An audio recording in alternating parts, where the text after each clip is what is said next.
అదండి, ఇది ఒక కొత్త రెసిపీ అండి.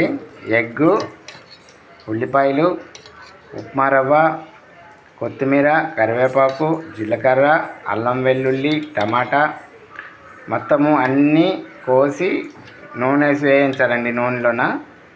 నూనెలో వేయించిన తర్వాత అది చల్లగా అయిన తర్వాత పక్క పెట్టుకోవాలి. పెట్టిన తర్వాత ఇదేం చేస్తారంటే ఉప్మా రవ్వ తీసుకొని ఒక చిన్న గ్లాస్ తీసుకొని, అంటే ఇద్దరికి సరిపడా ఒక చిన్న గ్లాస్ రవ్వ తీసుకొని నానబెట్టుకోవాలి. నానబెట్టిన తర్వాత అది గట్టిగా పిండేసి పక్కకు పెట్టుకోవాలి. తర్వాత దాంట్లోనే కోడిగుడ్లు మనకు నచ్చినన్ని 3-4 కోడిగుడ్లు వేసేసి బాగా చిల్లకొట్టాలండి. చిల్లకొట్టిన తర్వాత పక్కకు పెట్టేయాలి. కొత్తిమీర అది వేసేసి పక్కకు పెట్టేసిన తర్వాత కొంచెంసేపు ఫ్రిడ్జ్లో పెట్టుకోవాలి. బయట ఉంటే స్మెల్ వచ్చేస్తుంది. ఒక 1 అవర్ తర్వాత తీసి మనము ఇవ్వండి ఇలా వేసుకోవాలి.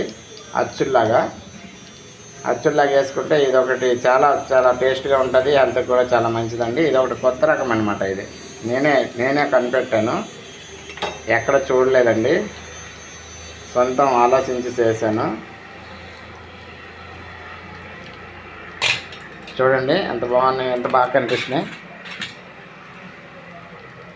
బాగున్నాయి కదండి. ఇలా మీరు కూడా చేయండి, పిల్లలకు పెట్టండి. చాలా బాగా తింటారు, ఇష్టంతో తింటారు. మీరు కూడా పెద్దలు చిన్న పిల్లలు అందరూ తినడమే బాగుంటుందండి. ఈవినింగ్ స్నాక్స్ లెక్కనే తినొచ్చు, లేకపోతే నైట్ డిన్నర్ లెక్కనే చేయొచ్చు. బాగుంటాయండి. ట్రై చేసి చూడండి. ఓకే అండి, బాయ్.